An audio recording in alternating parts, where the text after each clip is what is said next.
Good afternoon, everyone. We're going to get started. My name's Paula Hayes. I'm from the State University of New York. I'm the statewide coordinator for the SUNY Team Grant, Training and Education in Advanced Manufacturing. Our logo and tag is Manufacturing Minds, Advanced Manufacturing Grant, focusing on our 30 community colleges across New York State. And this is my colleague, Nan Travers. Hi, and I'm Nan Travers, and I'm the Director of College-Wide Academic Review at SUNY Empire State College, which is one of the institutions within SUNY. We'll talk a little bit about the two, both SUNY System and Empire, very briefly in just a second, but I just want to kind of go through sort of an overview of what we're going to talk about today. Is that we are going to talk a little bit about our TAACCCT Round 2 collaborations around prior learning assessment, and then talk about professional learning evaluations, a framework that we've developed through a different grant, through a Lumina Grant called the Global Learning Qualifications Framework, which is used to evaluate some of the learning, some partnership examples, and then kind of just talking about the future a little bit. If you're just coming in, we did put some extra handouts on tables, so if there's not one at your table, just look around to see if there's some spare ones out there. Okay, so do you want to talk about? So everyone, I'll just give you a little bit of background about the State University of New York, just so you have a little framework before we get into the details. We are the largest comprehensive university system in the U.S., 64 institutions, and I work with the 30 community colleges, 463,000 students, 7,500 degrees, and nearly 2 million in the workforce and professional development programs. We're all spread across the state from north, south, east, west, and so forth. And so at SUNY Empire State College, we're one of the 64 institutions. What's unique about our institution is that it was designed specifically for the adult learner. We offer the associate, bachelor's, and master's degrees. So we do an enormous amount of internal transfer across our students. One of the things that is important in our institution also is the prior learning assessment. We have been engaged in prior learning assessment since the beginning of our institution in 1971. And at this point, we have pretty much the largest prior learning assessment program in the United States, one of the largest in the world. And to just give you a sense of that, in the last 3 years, for the data that I have complete sets on, we had 8,000 students graduate. Of those, 4,000 had some form of PLA. And if I went into my database any one day, just on the portfolio side, we have between 4,000 and 5,000 students with doing a portfolio process. So with that large of a group, we've done a lot of studying about PLA and have really been trying to focus on how to think about good PLA programs. So we're going to talk today focusing that in around our partnerships. And I just want to give you a little bit background about the SUNY Team Grant. As I said before, the 30 community colleges are all signed on the Round 2 SUNY TAACCCT Grant. We're in our third year right now. We're going into our third year, actually well into our third year. And 23 of our 30 partners have budgets where they are involved in curriculum development, they're involved in all kinds of lab renovations and changes to their existing curriculum. So the focus is on developing one-year certificates on the credit side and also on the non-credit side for advanced manufacturing. We worked very initially on developing an advanced manufacturing core. Our 30 community colleges, there's a couple of things. First of all, they act independently for the most part. They are part of a system, but in terms of the program approvals, that goes through the State University of New York first, and then through State Education Department. So we do have governance over those policies and procedures and other things of that sort. However, on a local level, the actual programs developed through the division, through the curriculum teams, and then through the local boards. So there's a lot of things that we had to work on through the course of working as teams, curriculum teams. So Advanced Manufacturing Core was the first thing that we started with. And with this core, we had 6 colleges joined together that already had some advanced manufacturing programs at their colleges. And we then looked at what do they have in terms of the courses themselves, for example, machining. And what are the skills there? What are the core learning outcomes? And how can we look at aligning those core learning outcomes and those courses across the board so that we could all agree that these 3 to 4 courses in the 12 to 16 credit hours would all be aligned across the state. And I say that, it sounds like it's not a big deal, but every college has its own name for the courses, own numbers. There's no unified system that way. So we really need to bring together those learning outcomes and then take a look at what are the skills, what are the certifications that are there, in terms of, are there any AWS for welding, machining? Is anybody familiar with MSSCPT? Anybody here at all? Are you? They couldn't hear you say it. Yeah. The Manufacturing Skills Standards Council Certified Production Technician. Anybody ever heard of that at all? Okay, great. Well, the MSSCPT focuses on safety, production, quality, some baseline skills, and this was one of the things that we looked at, the standards that were throughout those courses, those learning objectives amongst those 6 colleges. So we were really looking at what kind of certifications could we bring to the core, but also agree that this would be transferable from each of these colleges. Off of that advanced manufacturing core, we were then building specialties. Specialties in nanotechnology. In fact, I'm so pleased that Mohawk Valley Community College, one of our partners, is here today as part of our nanotechnology and semiconductor team. Specialties in optics, optics manufacturing, plastics, welding, CNC precision machining, and plastics. So we had a lot of different things to work on, those 6 specialties. What we really had to do, too, was also just identify what's missing. What do we need to make sure that this is transferable? Now, we're going to be talking a lot about PLA right after this, but to set the stage of how we really had to work on collaboration first with our community colleges and have agreement in certain things before we could move on to what would we accept as PLA across the system.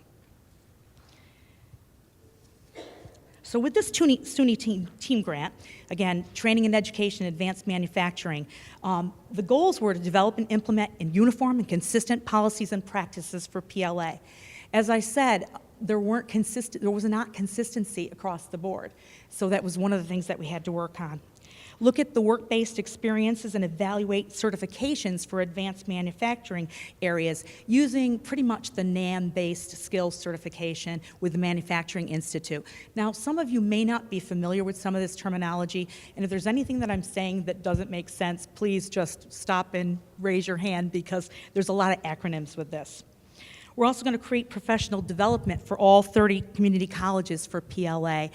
And again, you know, each having their own system for PLA, their own way of doing it, their own policies. We're looking at developing a statewide policy for PLA. So what we did then was we brought together representatives from academics for all 30 community colleges in what we call a PLA advisory board. They were mostly either our workforce people, along with our coordinators for the TAACCCT program, and along with vice presidents for the academic side, and also some faculty involved too. It was led by SUNY Empire State College, my colleague Nan Travers and her team. We looked at reviewing the best practices and any research on PLA across the nation with the entire group, reviewed all the current policies of each of the community colleges, what they currently had, what the differences were, and then we created and the goal was to create a recommendation report to SUNY on PLA policy, on the standards and best practices. How do we do this? Well, it was more complicated because New York State is a really large state, and getting people together in a room with faculty involved wasn't a possibility. So we did it through an online meetings, surveys, a website. We had 13 contacts, as you can see, between December 2013 and March 14. That's kind of a record, you guys, getting this group together. I think there were 43 people? 43 people on this advisory committee. And they met regular. Each meeting reviewed the work completed, and then we went to the next steps. And really, it was about the analysis of what's there in our policies and what can we take away and make standardized throughout the system. So they divided into subgroups. And Nan will be talking about these 5 critical areas a little bit later. And it was really a large-scale analysis of the programs that were developed by other states so that we could look at what would work for New York. The last part was the development and refinement of policy recommendations based on feedback from our members on the advisory board.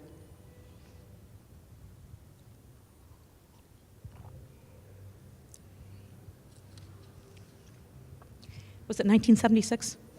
In 1976, there was a policy on board for a statewide PLA policy. Nan found it, dug it up, resurrected it, and that's where we started. Because if anybody here has worked in state government, SUNY System is no different.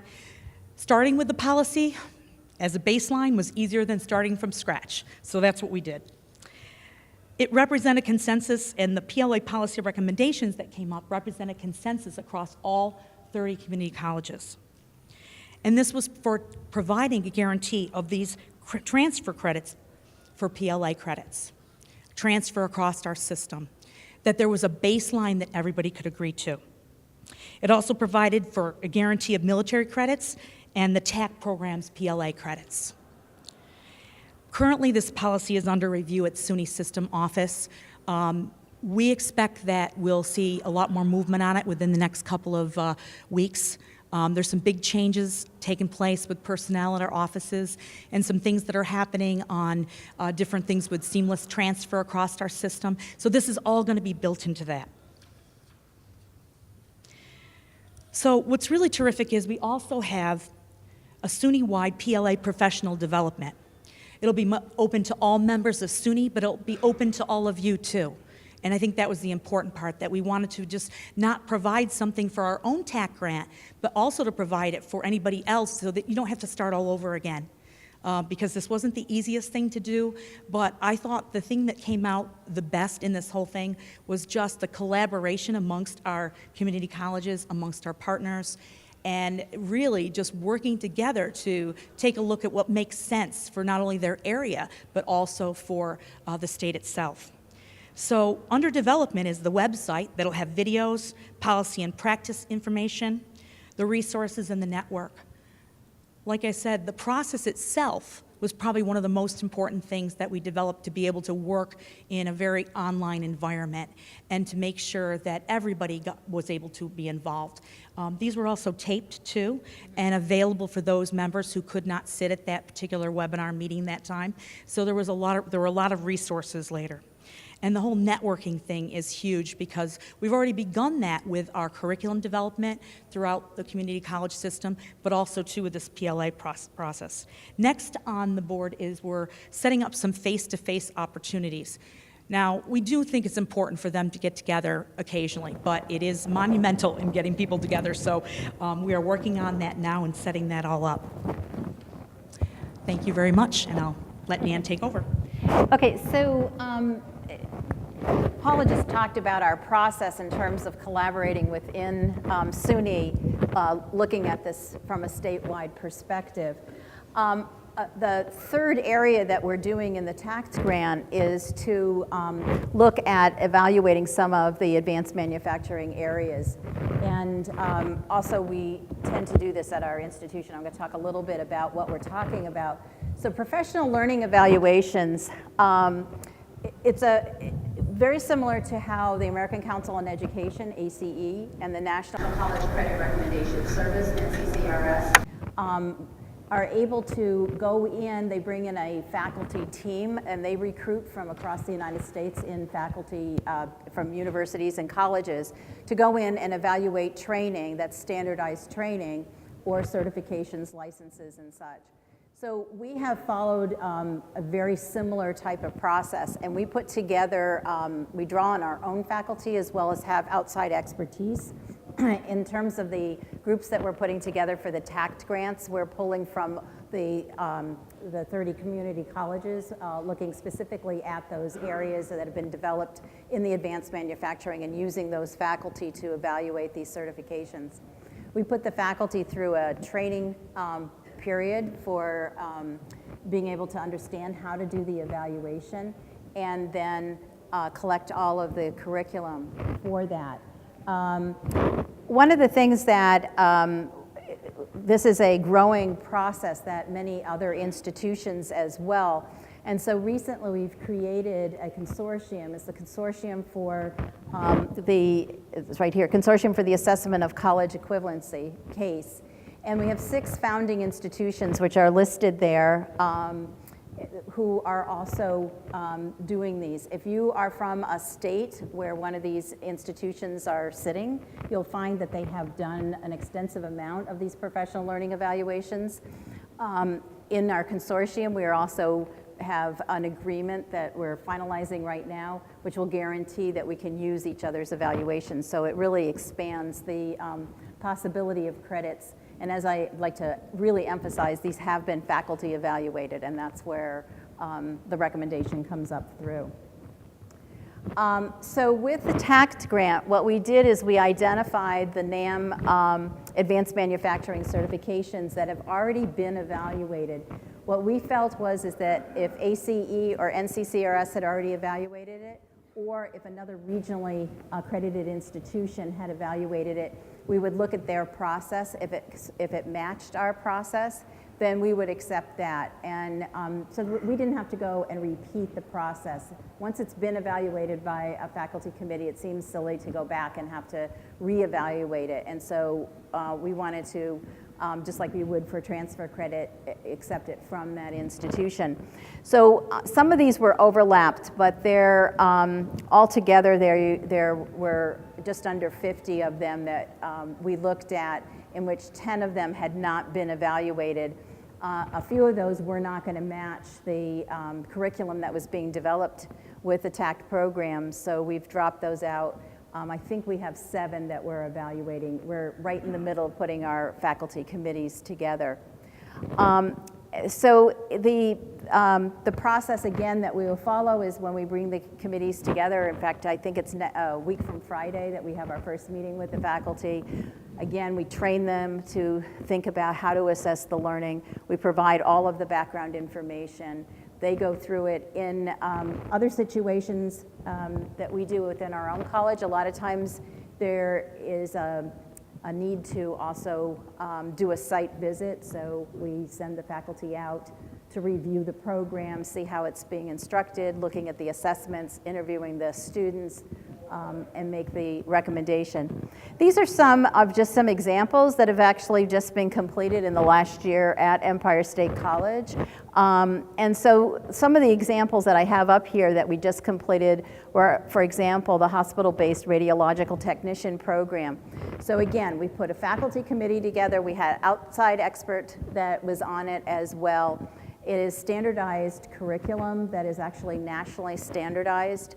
And so the recommendation was that we will accept any of the hospital-based radiological programs if they're accredited through their JCERT certification, and that will be nationwide. So that's actually one that we expanded beyond New York State. But for us, there's over 40 hospital-based programs in New York State, so that's an important group of students. That came out to 52 credits. And for an associate's degree, we'll accept up to 40 credits in transfer credits, which PLA for us is included, but because we also have the bachelor's degree, the remaining 16 credits can go towards, some of them are at an upper level, so that can go towards a bachelor's degree. So these are, very valuable for the students. The students don't have to pay for these. Once they're done, those are become available for the student. And so it really helps both with recruiting and looking at the program. The ones that we're working on right now, I'm going to talk a little bit more in detail about two, but we're looking at all of the training for our protective services. So we've got the police, the fire, the correctional EMT, all of that's going on.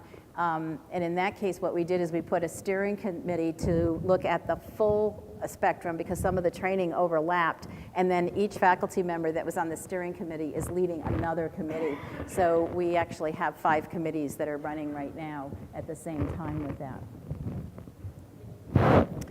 I can see it gets a little washed out there.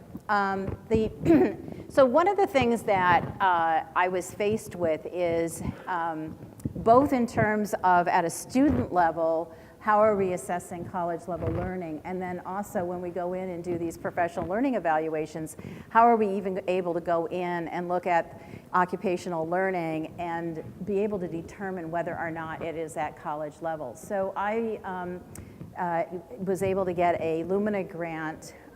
It was a 2-year grant that we've just ended on. And the purpose of that was to develop a framework for assessing learning that was acquired outside of the traditional learning environment. There's no reason why this can't be used in a traditional learning environment. It's just that was the direction that we were going in with Lumina. So one of the things that we really face when we're working at an individual level with students is trying to, we kind of have 2 things here that we really need to be thinking about. On the student level, we're asking them to do a reflection on their learning and then to be able to self-assess that learning. From that, to be able to articulate it and document it. And that's a tough skill. It's not something that students are used to doing. It's not a typical process. It's usually put together on the portfolio side. It would be putting it in a portfolio.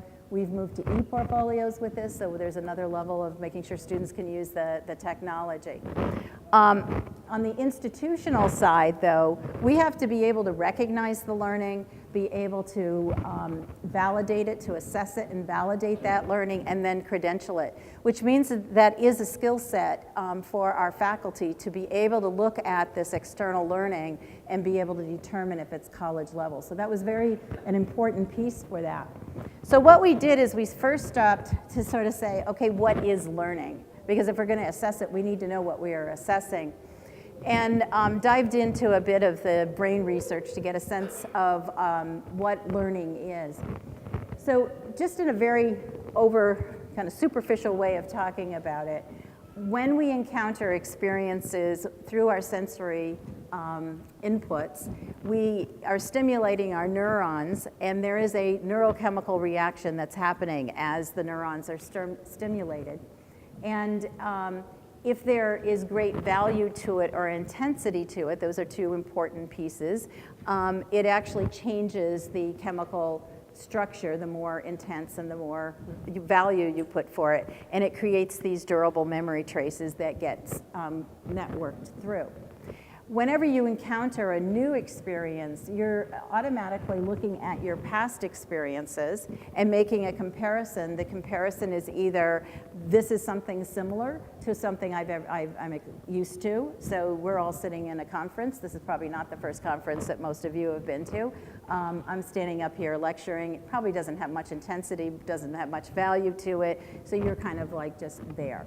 But if I started to do a dance up here or jump on the table, that would probably get your attention. It's unusual. It's not the thing that you would be expecting for a presentation. And as a result, you would have to say, does this fit, my model, my mental model of what this is about? And you will either expand it and say, okay, sometimes this can happen, and that fits the mental model, or you might reject it completely, and that's it. You don't want anything to do with it. You actually ignore it. So what happens is that past experiences and the past knowledge that you have always are your reference points of new knowledge. So when you bring together your prior learning and your emergent learning being the new learning, as they come together, they get converged. So when we talk about assessing prior learning, you can't separate it from new learning that's happening. It's really a way of saying, okay, let's take a pause and self-assess where you are today, and that then, if it seems as though the bulk of that has come from this other source, then we can give credit for that other source. But sometimes some of the learning is actually happening because they're in the classroom as well. And so it's important to be able to start to think about that this converged learning is really where we're starting to go with that. That's also the other thing about the brain that is important is that as we're creating these neural networks, they're developing relationships across so that you have a lot of ability to do associations and things are linked and connected, and that's why you say, oh, that makes me think about this. So as we have the convergent learning, it's also building this relational learning. And when we talk about depth and breadth of learning, we're really talking about that relational learning so that, you know, we've converged the past and the immediate, they get converged together, and now they're linking out. And all of that is setting up the brain to learn more for next time, so that's the future learning, which then is another minute beyond. The point here is that all learning is experiential because it's all based on what you're experiencing. Well, the reason we needed to look at that is because when we needed to look at what we were assessing, and really you can only measure evidence. You can't ever really measure the knowledge. We can't open up people's brains and really see what's going on there. So we're documenting, you know, when we ask students to document their learning, we're looking at the evidence of that learning. So we have to think about how we are actually assessing that. So we also were looking at some of the research in assessments as we went into this project. And I came across a 1955 article by Cronbach and Meal. And this is actually a very significant article that they did because it's one of the major ones that were used for the beginning of construct validity and building what construct validity is about. And they talk about a nominological network, which I will mention in just one second. But what really came out of that is that when you go to assess something, and a lot of the traditional measures of assessment, it's really good about measuring what's not learned. I mean, it's easier to say, no, a student doesn't know this, than to actually understand what a student knows. So, you know, some of the indicators can tell you, yeah, they're kind of in this round, but you can also, you're much better at predicting when a student doesn't fall into that. And the reason is because of this nominological network. So this is just a concept map that I put up there, but what happens is if we really constrict that assessment tool, then basically we're saying, you know, is that learning falling in here or not? And that's where there could be so much more around it. So what Cronbach and Meal were saying is that for every construct, there are these related constructs. And you know, if you go on the web and you go under thesaurus.com, they have a visual thesaurus, and you can see all these related concepts. And sometimes the reason we go to a thesaurus is because we actually have a better word out there that we can't remember or we don't know, and we're trying to find one. And that's sort of the same idea. So what we did, just to kind of emphasize this a little bit, is we asked 2 faculty members to do a concept map on creativity. One was a business member and one was a psychology faculty member. And I know you can't see what these maps look like, but they physically look differently because of the way in which the 2 different faculty were organizing their knowledge. So that means if the business faculty was evaluating creativity or the psychology faculty was evaluating it, those evaluations might look very different. And a student might actually be told they have the knowledge by one faculty and not have the knowledge by the other faculty because of the one, the disciplines look at them differently, but also the assessor looks at them differently. So we felt that we needed to really, take into account this nominological network and think about how, yes, we have this preconceived, but there could be these other ways of mapping it. And wondering if there's a way to come up with an assessment tool that really is looking at assessing what is known and not to worry about putting boundaries around that knowledge, but to rather have more of a structure that allows us to assess it. So what we needed was a definition of college or university level learning. We started calling it college level learning, and the universities were saying to us, well, that doesn't include us. We started calling it university learning, and the community colleges said, well, that doesn't include us. Then we went to higher education level learning, but we didn't like the acronym, so we now do this hyphen. Okay. So what we are trying to do here is really be able to recognize what is college, university level learning, and have a way of describing it. So we engaged quite a bit of research. Lumina has put out the degree qualifications profile. Who in here has heard of the DQP? Okay, a few people. That is a framework that defines the type of learning that one would expect in an associate's degree, a bachelor's degree, and a master's degree.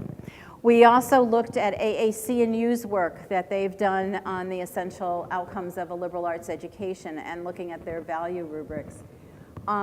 We wanted to expand beyond that because there's a lot of work being done around the world. And so we ended up looking at 90 different countries' qualification frameworks. A lot of those frameworks also include prior learning assessment, and that's kind of how we started on the trail. Since we've done this study, this is what we could find that had been translated to English. Since then, a colleague of mine in Canada has found 150, but we hit data saturation. Everybody was saying the same thing. So this is the list of all the countries. There were plenty of them. Okay, so we took all of that data, did a huge meta-analysis. We had all these faculty teams and did huge retreats. We locked them up for a couple of days and fed them well. And basically themed everything and clustered it. So what we came up with is the Global Learning Qualification Framework, and the website is on the slide. It's not showing up here at all, but the handouts that we have, and if you didn't have a handout, there's some at other tables. The framework, one of the things that we needed to really determine was if we were to look at, look at the whole picture, what makes college level or university level learning different than a lot of what the other frameworks were saying about learning. So a lot of the frameworks are built on knowledge, skills, and abilities, or some variation of that. But when you think about somebody in kindergarten, they've got knowledge, skills, and ability. Somebody that's a doctoral student has knowledge, skills, and ability. The professional has knowledge, skills, and abilities. So it's not telling us just in that what is this university college level learning. And so what we realized when we did the analysis, that for it to be considered the college level, university level learning, that it needed to have knowledge, engagement, and integration. That was the key difference. So that when we started to see those working together, we can now start to call it at a particular level. The other thing that I forgot to mention, we stayed focused right now on an undergraduate education. We have all the data for master's and doctoral, and then we also have what's pre-college. Our hope is to dive back in, but this is where we're focused right now. So what we also did is we came up with 8 learning domains. We tried to make it less, and every time we did, somebody would say, well, where is something? Because they weren't recognizing that it was under a cluster. And so these 8 learning domains basically, so what we're talking about is being able to assess learning regardless of the field, the domain, but rather we're talking about the pattern across all learning that's happening at that college, university level learning. So these are the 8. And we recognize that some students are going to have more in some areas, less in some areas. There's some fields that will emphasize some parts of this more than other parts of it. So it's a very, kind of imagine this thing flexing all over the place. We used to have, our first diagram had balloons that blew up and shrunk and that kind of thing. But basically what we're saying is that we're expecting knowledge, engagement, and integration, that somebody would have some specialized knowledge, they would know how to apply it and integrate it. They could communicate it. They could do information. They could gather information about it and do some research, that they understand the ethical responsibilities around that base of knowledge, that there's an understanding about that social, cultural, and civic engagement, and they have a sense of their own learning process in that. Now that we think of also as a well-educated person. I have a feeling that if you looked at your own, if you have what is a college-educated person statement, or you look at some of your college outcomes, those kinds of things, you're going to find that this is pretty well matched up. And what we did find is that we found a lot of consistency over all of the data. It was more about how to bring it in and make it into a framework that could be used. Now, one of the other things that we discovered is that all of the frameworks were addressing the academic, the faculty, the college, and it was not in student-friendly information. So we realized that we needed a different model, and that we needed that side, but we also needed a side for students to enter into the framework as well, because we wanted this to bridge both in doing things like the professional learning evaluations with the faculty teams, but also if we wanted to do student portfolios. So we wanted both sides here. So we developed these prompts that students had, which they're questions that match up to the different learning domains.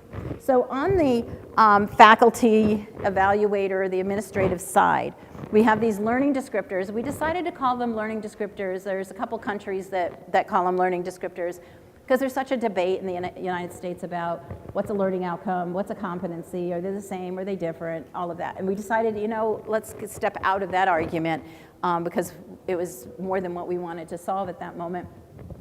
So we decided learning descriptor sounds pretty good because it's describing the learning. All right, so the name of it tells you what it's doing.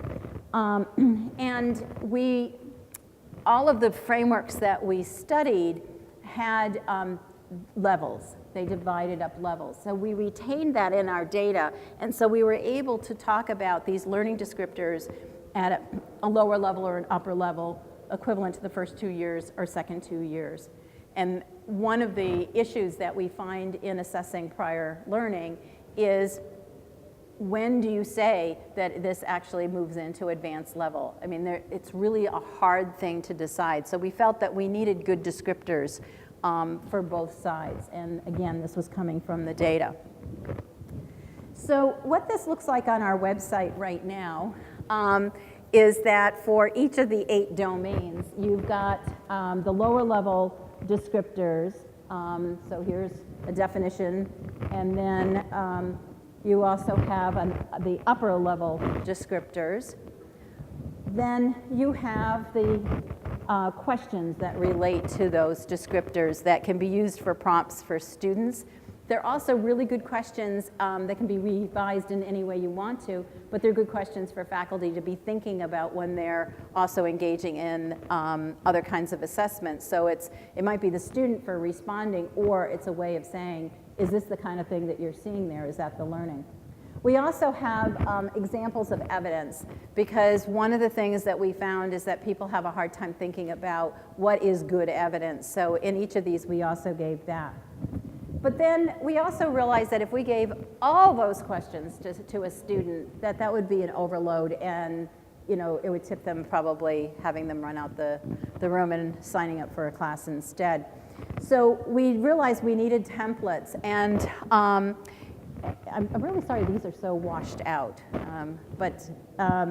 So we have 3 basic questions that they got formed around in terms of what do you know, how did you learn it, and how have you used it. So those are kind of where the questions kind of fall in that. So we reorganized. So we took all of those questions that we had developed under the 8 domains, basically kind of threw them up in the air and brought the faculty back in. They resorted them, redid them, and categorized them, not by the learning domain, but how one thinks about the learning path and how one might work on that. So what they were able, the other thing that the faculty designed is that they wanted to take people through looking at their own tasks or projects or issues that they came about and take it into a problem solving situation. So it prompts them to think about a project that they might have done, and then what were the issues, what was the research you did, and you start to build this picture or a story about their learning around this project, and they use more than one project if you need to, depending on the situation. And then we created these templates that we developed in an e-portfolio system. So that really worked for the students. We also, in terms of our faculty who are the assessor side, so our faculty serve either to advise the students or to be an assessor. If we get outside assessors, they have to have the equivalent of what we would hire for an adjunct.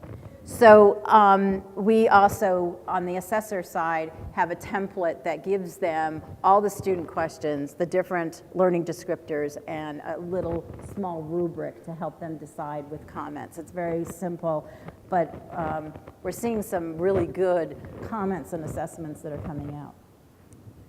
Okay, so where we are right now with that project is that we've expanded more pilots. We did some pilots in the Lumina Grant, and now we are doing some additional pilots. So the faculty groups that are in the TAACCCT grant that are going to be evaluating those, the advanced manufacturer certifications will be using the framework as their basis for evaluating. At the same time, we are also looking at other possibilities. So one of the things that this opens up for us is in the past, all our professional learning evaluations were we were evaluating standardized training or a certificate, license that had, very clear outcomes that you could, go in and measure. And everybody else had to do a portfolio who are coming from the workplace. The issue with that is that we would make partners with an organization or a company, and we might have 20, 30, 40, 50 people who are all going to now have to do a portfolio. And you start to read the portfolios, and some of them sound about the same over and over again, but you don't have anything to base it on because their learning process was different. Their training paths went all over the place. But now with this framework, we can actually start looking at occupational competencies. And so we've got a couple pilots that we're working with, and we have some others that are designed that we're hoping to go forward with the idea that if we can partner with an organization and identify those occupational competencies, be able to assess them, even if it's that we modify the template for that specific cohort, and so it's less work for the student to try to document it, but we can pick up based knowing that there's this baseline knowledge that they should have. So we're working on those ideas. And so it opens up what we can do over that. So one of the pilots that we're working on is with the Center for Disability Services in the state of New York. They are a state agency, and they have 2,700 employees across the state. Now those employees span a whole lot of positions. They're almost like their own ecosystem because they have because they have their own drivers, they have their own fleet of vehicles, which means they have their own auto repair folks. So literally from making sure that the fleet of vans can then pick up people and take them to their programs, there's that kind of piece going on. There's all these different kinds of direct services that are going on, day programs, residency programs, a lot of different types of things. And then they have a business office, they have an HR department, they have their own technology department. So they become almost like they're, a full-fledged group there. And they have extensive training that they've developed for their employees. But it doesn't help them move to the degree, and they really are committed to get people to the next level in a degree in order to train up their workforce, because what they're realizing is they've already invested in people at one level and they want to bring those people up through. And so they want a way of doing it. So we're creating a partnership. Right now we're in the first semester of the partnership, which is a small piece of this. And we have 10 students in the pilot. Those 10 students are going to be using the framework. We have assigned some faculty to the team that worked on the framework to begin with, so that we've got that extra support in the group. And the students are going to develop a portfolio of their learning. Then we're going to extract that common learning across that group, and the center has also committed to us, so we'll get another cohort afterwards. We'll use what we have as commonalities, verify it, and I think we'll probably go through that 3 times before we actually say, okay, if you have this occupation, you've got this learning. But we're going through this verification process. So that's sort of a unique thing. Now, at the same time, as the students are doing the prior learning assessment, the other thing that we are very aware of is that when students go through the portfolio process, we often learn not only what they know, but what they don't know. And it becomes a really important tool to help students identify their goals and also think about their degree program, what's appropriate for them. In some ways, I think that if we could get every incoming student to do some type of portfolio, it would just make a lot of sense, because it helps them tremendously really think about themselves as a learner and setting that up. So these 10 students are then, will be identifying the skills that they are lacking, and we are designing with them then the courses that they're going to need. We know, for example, that they really do need a course in Intro to Psychology for this particular cohort. It was something that the center already identified that they wanted. So they've given us teaching space on site in their Albany site, and these particular people are in Albany. And so we're going to be there working, but as we do this, we're developing the curriculum in terms of a cohort-focused curriculum. I should probably tell you the reason this works in our institution is that we have developed we call them guidelines. They're the same thing as a learning outcome or a competency for every one of our programs. So every degree has to address these competencies for the program. And we don't do competency at a course level, but rather that the courses are indicating that they've met these competencies at a program level. That enables us to have an enormous amount of flexibility, so we can go in and work with different folks in an organization. So for example, they've identified they do want us to work with their HR department. We could create a human resources degree that fits our guidelines, and at the same time there's some flexibility to bring in their prior learning and fill in what they need. And so we're not locked into a prescriptive course alignment. So this enables us to have a lot more flexibility, but the critical piece here in my mind is that we can start with the prior learning and then build on top of it, so that we know upfront where people know things and where they don't, and be able to fill up the difference. Another example of a project that we're working on is with the paraprofessionals in New York City. I actually don't have numbers on how many student portfolios we already have, but it's a considerable number. I mean, we're talking probably a few hundred over the past so many years. And when I'm sitting with so much data, it gets me all excited because I'm thinking, there's so much information about the student learning in there, and if we can extract it. So we have a pilot project going on where we've got 2 students who are paraprofessional, who are taking an advanced course there in their bachelor's degree, and they were really wanting to look at what these portfolios had, and we have a faculty member working with them. So they are portfolios. We have extracted, didacted out all of the names and any information in there. And it's gone through our IRB process. And so the students are using the Global Learning Qualification Framework to be able to re-look at these student portfolios and extract out the critical pieces of learning that is acquired. And so as they go through, we'll be sampling and again, look for when we get data saturation. But then we're going to develop a template out of that the next cohort of paraprofessionals that come in will be able to use it. And again, we'll be able to move through that.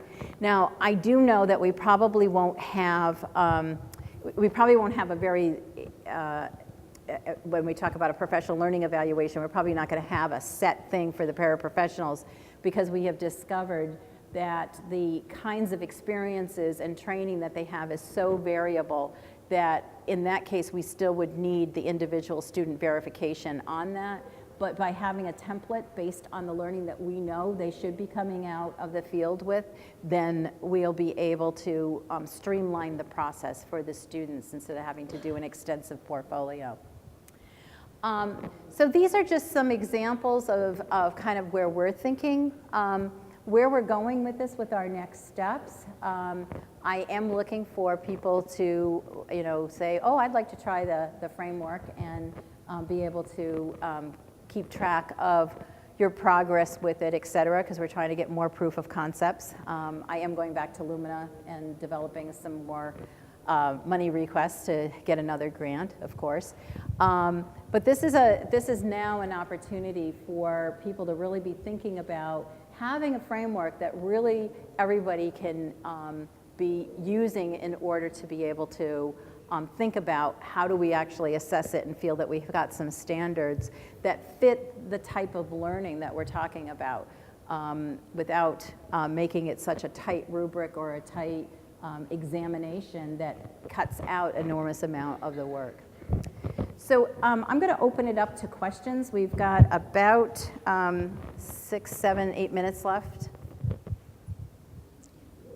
Yes. And you'll have to speak up really loud because they're also taping. Oh, good. Mm-hmm. I'll play Vanna. Hi, I'm Carla from Hawaii, and we're just setting up our PLA program system-wide. But my question was, on these global learning qualifications, do all of them have to be demonstrated in each portfolio? It's a really good question. And that was a question we really struggled with. And what we've basically come down with is the answer is no, but there should be enough there that you feel confident. So if a student is lacking in certain areas, it also works as a really good way to say, the student has this knowledge over here, they're lacking the knowledge kind of in this part, and what they have might be worth college credit. It may not be worth as much college credit, or that you would say, yes, they've got it at more an introductory level because they're missing some of these other pieces. So we've not made a rule around it because we felt that there's, again, too much variability when you're really looking at it. And some fields aren't going to be touching as much depth into every one of these, although, a really good program would. But there naturally would be some fields that would not. The other thing about this is that the framework is, it's open. We put it up as an open educational resource, so it's Creative Commons. And we do encourage you to go ahead and adapt it. If you've got other language in your institution that fits better, if you've got a particular program you want to use it for and you want to substitute some concepts in there so it really targets your area, please do it. I mean, the idea of this work is to help you really think through how to assess learning and not be like, this is the only way to do it. We have a question up here. Okay. Oh, in here. Yep.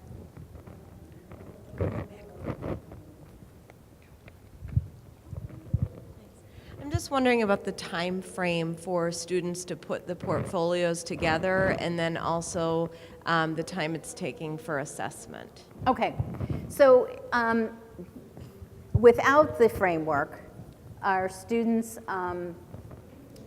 it was mixed. It would take anywhere from, I've known some students that could do it in a couple of weeks, but that's a very rare student. So it usually would take them a semester to put something together. And they do take one course on degree planning, and as part of that, prior learning assessment. So every one of our students is exposed to this, and then those that choose to do the portfolio do that within that semester. And then they can go on and do more. With the templates that we developed, we found that the students were able to move through that in about 1.5 months was about the average of what students were doing. So the timing got cut way back. And in part, it's because they also had something to follow. They weren't left to just do this essay. And I've heard many students say they get home and they just don't know what to do. They get very confused with it. And so this gave them some real focus. On the evaluations, we actually have policy that says that the evaluator has to be done and return with an outcome within 40 days of assignment. Most of ours will do it within 20 days. That's about our average, where most of them are coming in. We have a few stragglers, but we have a homegrown system that manages this, so we know like when we get alerts when the people are late, that kind of thing. So we try to control that because we don't want it just to hang out there. Again, with our template, most of the evaluators were able to turn it around within 2 weeks with the template. My guess is it's just a matter of when they could fit it in their schedule. There was a question over here. I think we had one over here first. Okay, and Thank you. then we'll definitely get to you, sir. Since these courses are meant to also be transferable, do you have a proficiency level, like are your faculty instructed to only say it's okay if they hit like a C level or better? All of this is considered, if we grant somebody credit, or we are, let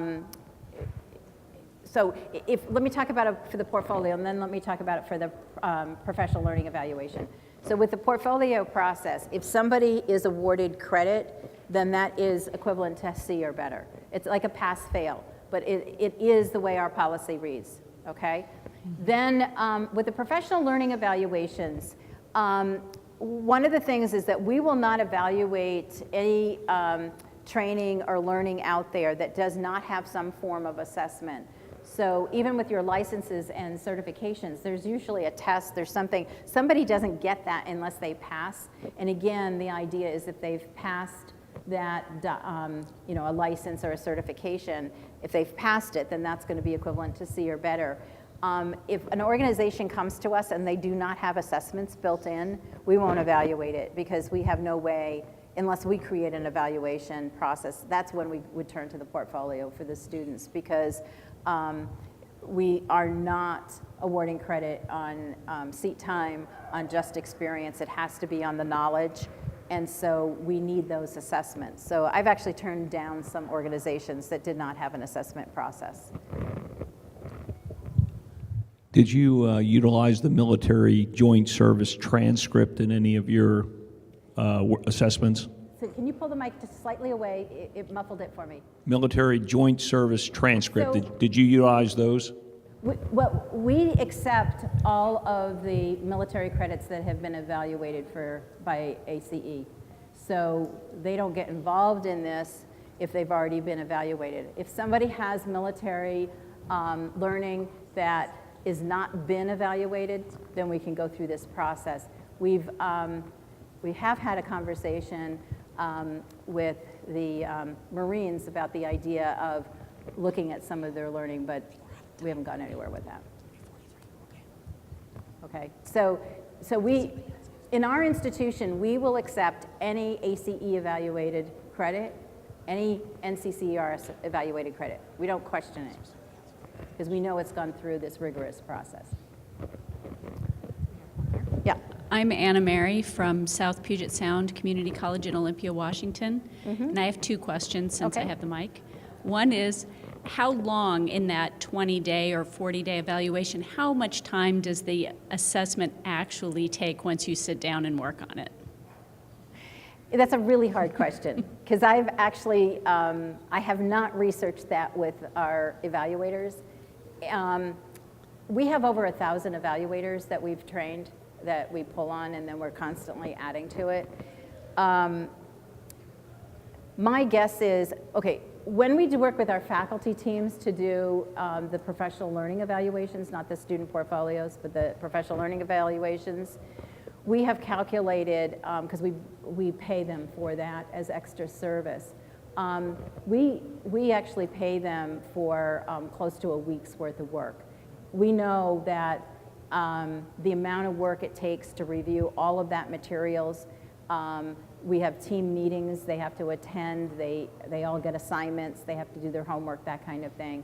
And then if it's a site visit, that's what builds it up. If there's no site visit, it's more like a half a week, but it gets up there because when we do a site visit, they actually go to the place. It's almost like an accreditation visit, and it's an overnight, usually, you know, those kinds of things, and it's jam-packed full. So, but we do compensate for it. The other piece of that is you said that it's a written portfolio. Are you also assessing English proficiency in the documentation itself, and or do you offer other ways to present that information beyond writing? We do present, actually for us it's called a learning description and not an essay, so the written language is not the only thing we accept. Where we have seen some of the best alternatives, in our New York City location, we have a lot of students coming out of dance, music, theater, and so we've had some wonderful videos that they've put together where they actually they put it together like a documentary, and it's all about their learning, and it gives the examples, et cetera, but they'll be interviewed, they'll have somebody interview them and things like that. So we'll accept something like that. This day and age, you have to, and the more we move to e-portfolios, the less an essay is valid, because it's really about the whole portfolio. Okay. Yeah. Sure. The portfolio or the template that evaluators use to evaluate the portfolio, is that the same template that students use to assemble the portfolio? It is not. The students we have a template for the students that kind of walk them through the process. We give those same questions to the evaluator as well as all the learning descriptors. So they've got the questions and that, and then we also have a space for it. Those templates are not on our website right now, only because I haven't had time to get them up. We're revamping the website, so when you get in there, you'll see the basic framework. I kind of call it a flat file because it's just laid out. Try to check back. Actually, my final report is due March 15th to Lumina, so check out after March 15th because I've got to get it updated for that. Well, I just wanted to kind of bring it back to where we started with the TAACCCT grant, the Trade Adjustment Assistance Community College Career Training Project, and focuses on TAA, Trade Adjustment Assistance, the workers who lost their jobs due to foreign trade, and also veterans. Those are the populations. We have served already in New York 3,098 students in existing programs that have been expanded, as well as new programs that are coming on board. We'll have at least 6 new programs by fall 2015, and these programs will be replicated, and this is really important work that's being done by Empire State College with us, because what it's going to allow us to do is to take what already, those people that were coming out of jobs that they have all that prior learning, and the military, all that prior learning, and being able to put them through programs very, very quickly, along with a redesign of our developmental education programs. This is going to fast-track people through programs in a year or less. So we're really proud of the stackable things that we're doing and the work that we're doing with Empire State College and the work they're doing with our faculty. And I'd just like to thank all of you today. Thank you.